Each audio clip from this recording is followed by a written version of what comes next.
सुबह का समय था। सूरज की हल्की हल्की किरणें नदी पर पड़ रही थीं। पानी में सुनहरी चमक थी। गांव में सुबह की चहल पहल शुरू हो गई थी, लेकिन बड़े भाई गोपाल के घर में हमेशा की तरह कड़क आवाज गूंज रही थी। रे ओ मोहन, उठ जा। कब तक सोता रहेगा? देख, मैं तुझसे बड़ा हूँ। जब तक मैं जिंदा हूँ तुझे आराम करने का हक नहीं। छोटा भाई मोहन, जो अभी अभी जागा था, चुपचाप उठ गया। उसकी पत्नी कुसुम भी डर कर खड़ी हो गई। मेरी ही छांव में रहकर पेट भरता है। घर भी मेरे नाम का, खेत भी मेरे नाम का। तेरा तो कुछ भी नहीं है मोहन। याद रख, अगर मेरा दिल बड़ा ना होता तो तू सड़क पर बैठा होता। क्या तेरी औकात है? कभी आईने में देखा है खुद को? तू तो बस मेरा दिया हुआ एक टुकड़ा है, जो भीख की तरह मैं तुझे डाल देता हूं। अगर मेरा दिल बड़ा ना होता तो आज तू सड़क पर भीख मांगता फिरता। हर रोज गोपाल उसे ताने देता। मोहन चुप था। उसने कभी जवाब नहीं दिया।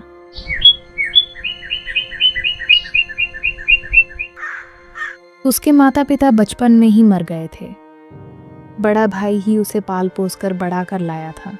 लेकिन जैसे जैसे गोपाल की उम्र और दौलत बढ़ी, उसका दिल सिकुड़ता चला गया। उसकी पत्नी ललिता भी वैसी ही थी, हमेशा ताने देती। देखिए जी, बारिश आने वाली है। कह दीजिए इस निकम्मे कामचोर से कि जल्दी से घर के बाहर का कीचड़ साफ कर दे। सारे गांव वाले हमारे घर के सामने से ही तो गुजरते हैं। अगर रास्ता गंदा हो गया तो लोग क्या कहेंगे? कहेंगे कि इतने बड़े खेत, इतने मवेशी, इतना सोना रखने वाले गोपाल के घर के आगे कीचड़ भरा पड़ा है। लोग हंसेंगे हम पर। इज्जत का भी कोई मोल होता है, लेकिन इसको क्या फर्क पड़ता है? इसे तो बस रोटी चाहिए खाने को, चाहे घर की इज्जत मिट्टी में मिल जाए। सुबह से पड़ा हुआ है जैसे कोई राजा हो। रोज इसे देखकर मन जलता है। घर में पालतू जानवर भी इससे ज्यादा काम के होते हैं। कहिए, इससे उठे और साफ करे, वरना बारिश में यह सारा कीचड़ अंदर तक आ जाएगा और गांव वालों के सामने हमारी नाक कट जाएगी। सुन लिया ना मोहन? जा, घर के आगे का रास्ता साफ कर। और सुन, मवेशियों के लिए चारा भी काट ला। मुझे खेत देखने जाना है, वहां भी काम होगा। मोहन चुपचाप बाहर निकल गया। उसका दिल भारी था।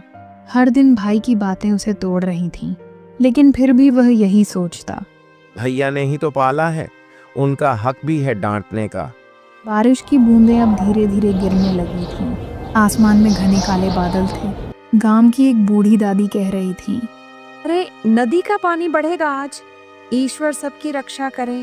गोपाल खेत की ओर निकल पड़ा।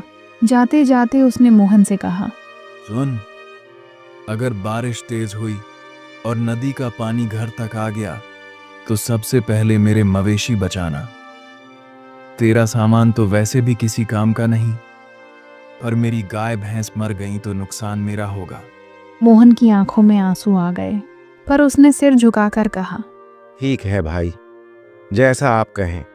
आपका हर हुक्म सर आंखों पर। और हाँ, अगर खाना खाने का मन करे तो पहले मुझे खिला देना। तू बाद में खा लेना, समझा? यह कहकर गोपाल चला गया। बारिश अब तेज होने लगी थी। आसमान में बिजली कड़क रही थी। मोहन ने जल्दी जल्दी घर के बाहर का रास्ता साफ किया, फिर मवेशियों के लिए चारा काटने चला गया। मन ही मन उसने भगवान से कहा, हे प्रभु, इस बारिश में हमारे घर बचे रहे। भले ही मेरा कोई सामान बह जाए, पर भाई का घर बचा लेना। उनके पास तो सब कुछ है, मैं तो जहां भी जाऊंगा रह लूंगा। उसकी दया और भोलापन देखकर मानो बादल भी रो पड़े। बारिश और तेज हो गई थी।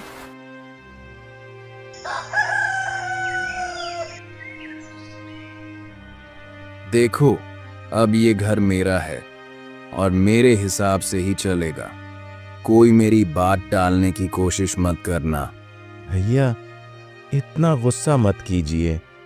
घर में शांति से रहना ही ठीक है। भैया, हम सब मिलजुल कर रहेंगे तो अच्छा रहेगा। आखिर ये घर हम सबका है। चुप रहो सब। तुम लोगों को समझ नहीं आता क्या? ये खेत, ये घर सब मेरी मेहनत से चल रहा है और अब से कोई भी मेरे खिलाफ एक शब्द नहीं बोलेगा। लेकिन भैया, खेत तो हमारे बाबूजी ने सबके नाम बराबर बांटे थे। मैंने कहा ना, अब से बराबरी बराबरी कुछ नहीं होगा। खेत पर हक मेरा है और आदेश भी मेरा चलेगा।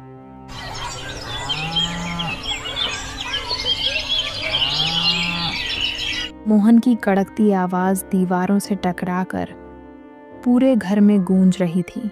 गीता और कमला के चेहरों पर डर साफ दिख रहा था और सुरेश का मन अंदर ही अंदर टूट चुका था।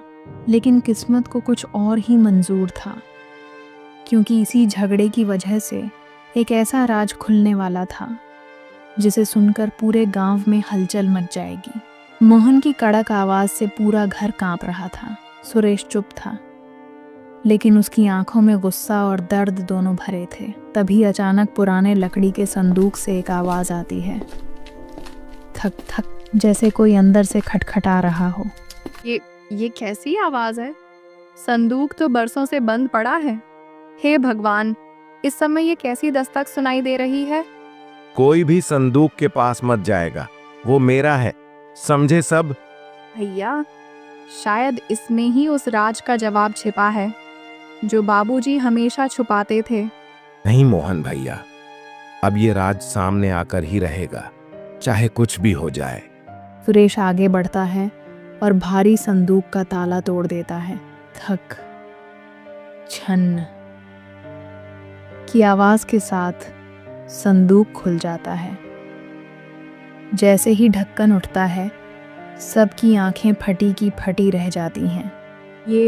ये तो सोने के सिक्के हैं। इतनी दौलत तो बाबूजी ने अपनी मेहनत की कमाई छुपा रखी थी। हाँ, लेकिन बाबूजी ने इन्हें क्यों छुपाया और ये हमें कभी क्यों नहीं बताया? अब ये सब मेरा है, सिर्फ मेरा। कोई और इसमें हाथ भी नहीं लगाएगा, समझे तुम सब? घर का माहौल और ज्यादा खतरनाक हो जाता है। दौलत सामने आने के बाद मोहन का लालच बढ़ चुका था।